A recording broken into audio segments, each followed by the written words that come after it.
Dr. Dorsey, you had indicated in your testimony that over 100,000 veterans are afflicted with Parkinson's, and yet, the information that we have is that the standard treatment for Parkinson's in terms of therapeutics is an era of drugs that were developed over 50 years ago.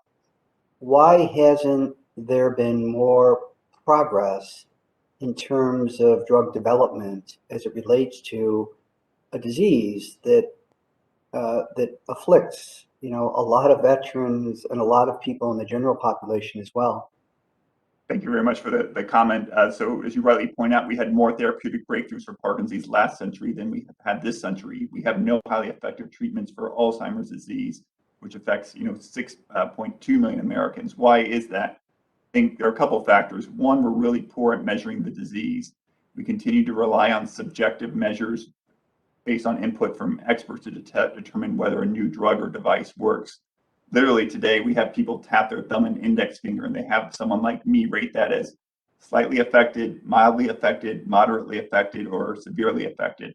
When we have subjective measures of disease, we're not going to get new therapeutic breakthroughs. Second, we need vastly more resources devoted to it. NIH funding on Parkinson's disease has actually decreased over the last 10 years when adjusted for inflation. At the same time, the number of Americans with the disease has increased 35%. And we need more investigation from pharmaceutical companies. I'd also point out one great lesson from COVID: it's way easier to prevent disease than it is to treat disease.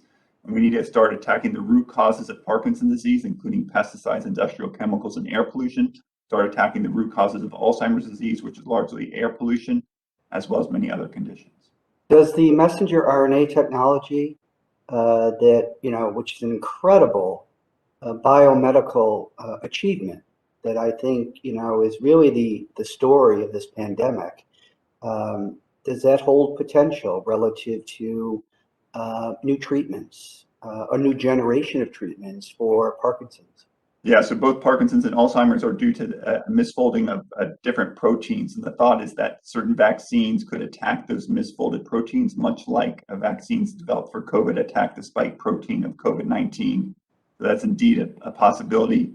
We've seen what an Operation Warp Speed can do for COVID-19. We need an Operation Warp Speed for Parkinson's disease.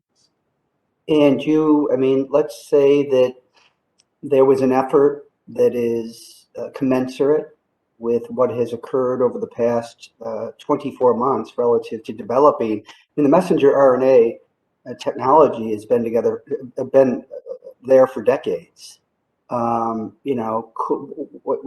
What's realistic? What would be an expectation in terms of developing new treatments using the messenger RNA technology for Parkinson's and Alzheimer's?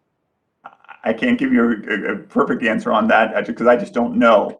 But you saw what happened in the setting of a COVID-19. None of us expected that we would be able to get a vaccine in less than 1 year for COVID-19. We should apply that same energy, that same will, and that same determination to see what we can do for Parkinson's. Yeah, finally, my predecessor in Congress, Jack Quinn, has Parkinson's, as does his brother Jeff. And they are very involved in Parkinson's boxing. And they really both, testify that the results of that physical therapy, if you will, has lessened the reliance on the drug and all the side effects that come along with it.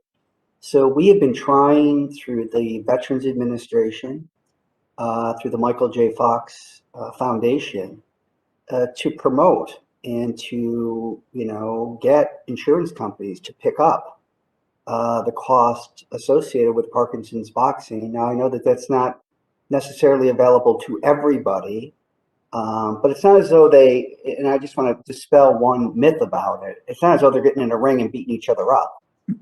As you know, it's the physical therapy that is associated with boxing and the movements that help Parkinson's patients. Could you elaborate a little bit on the efficacy of Parkinson's boxing as it relates to Parkinson's disease? Yes, Congressman Quinn's been a great champion for Parkinson's disease. And so vigorous exercise can decrease the symptom burden associated with Parkinson's disease and even prevent the individuals from ever developing the disease in the first place. Thank you so much. Okay, I yield back. Thank you so much.